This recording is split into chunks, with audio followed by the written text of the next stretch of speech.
Hey, welcome back to the channel, everybody.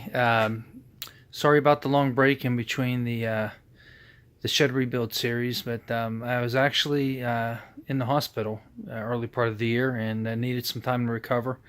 Had to have some surgery, so feeling a lot better now. We're back at it, and I wanted to show you the progress. Don't mind the mess on top. That's all the tools. Everything's kind of strewn about, but wanted to show you the a couple things that I've been working on here. Got the top of the bench done. It's 2x6s laid flat. It's all pocket screwed together, also with some glue. It's built like a ladder, and then 3/4 inch plywood on top of that, and then a high pressure laminate. Now before I put the high pressure laminate on, use that contact cement where you put the coat on the laminate, and then actually did 2 coats on the plywood because the wood really soaks the laminate up. I edge banded it here with some poplar, and then took the router and put a nice little chamfer on there.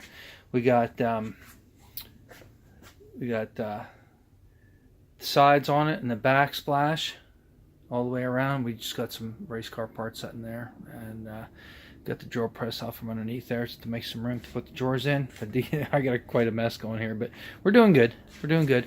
Over here, I just got all the power tools set in here and some of the Craig pocket screw tools, and that's my my $80 parts washer. I got that from Harbor Freight. Had a little coupon, 20% off, so I picked that up.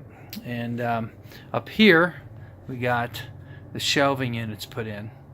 All the different shelving units, and those still aren't done. I have to make the doors for those yet, and then we're gonna use some concealed hinges, make those real nice. Use the poplar face frame on them, and I thought about making the shelving adjustable for height, but usually you adjust them once and then you just kind of leave them alone. So I just used pocket screws, put them in.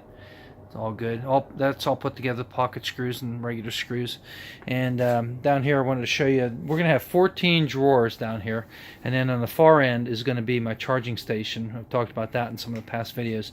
You have a door that opens up, and you'll have a shelf in there with the charger and the batteries. And I think I'm going to use some PVC and cut a notch in it for the drawer driver and the impact driver to set, and then maybe a shelf underneath, a little bit of room underneath for maybe a cordless grinder, or maybe a couple other power tools or whatever. So we'll see. But most of the battery operated tools I thought would go in there, would work pretty good. But now what I got here is well, there's a lot to talk about today. I have a 4x8 sheet of maple plywood, and the way I'm going to do this is this piece of plywood will become the drawer fronts for these drawers. And you can see I'm still making some of the drawers here. There's still some parts to make, and there's a few parts there I have to make yet, but then I'll be able to finish those drawers up and install them. But this will be part of the drawer fronts on here. And what I'd like to do, and what I'm going to do, is start from that side, and basically all the drawer fronts will be made in series. So the grain that you see here on the plywood, that will flow across from one drawer to the next, to the next, to the next. And I just think that makes a lot better looking project. It makes it look a lot more professional, and I think it'll look good. So I wanted to show you. This is just using on these intermediate and top drawers. I'm using 1/2 inch plywood on the bottom drawers because that's where all the heavy stuff is going to go. I use the 3/4 inch plywood for the bottom, and I pocket screwed everything. You can see the pocket screws here.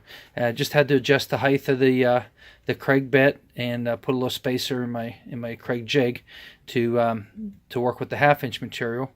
And then you just use 1/4 inch screws like you do with the 3/4 inch material. But I guess if you're screwing into 1/2 inch material from 1/2 inch, they tell you to use a 1 inch screw. So anyway, after the drawer fronts are put on here, I have some really nice black handles that I'm going to put on to make it real easy to pull the drawers out. But I want to show you, these are 100-pound drawer slides, all ball bearing, real nice.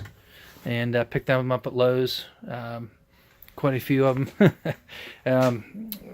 I don't think you'll be able to see it. No, you won't be able to see it. But behind these two drawers, these drawers are 20 inches deep, as well as all the other ones over here.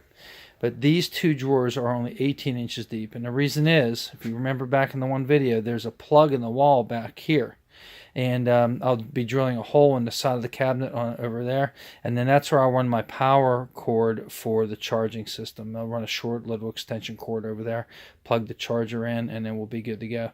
Originally I thought that I was over far enough, and then it turned out I wasn't. So we'll just have to drill a little hole, and I shorten these drawers up by 2 inches to make room for the cord so it wouldn't rub or anything like that. So I want to show you the way I'm working here. It's starting to get cold in PA. But this is my little workstation. But it's kind of pathetic, but it's working really good. I'm having some fun. We've got some of the power equipment sitting outside to make room. And what else? We've got the coffee cup. That's necessary. And anyway, we're having a lot of fun doing this. It's a lot of pocket screws, but I got to tell you, the drawers are incredibly strong with those pocket screws. I'm really impressed with them. You can put it together without glue. I'm actually using a little bit of glue just to make it a little firmer. So the glue is actually what will hold the drawer together, and the screws just act as a clamp until the glue dries. But if the glue would ever be compromised for any reason, then you'd have the screws as a backup. So that's always good. But what else? I think that's it for today. And if you're a fan of the channel, I would invite you to subscribe and click the like button down below. Every like I appreciate. And if you want to leave a comment, that'd be great too. Any comments, I'd love to hear from you guys. I'll see you in the next video.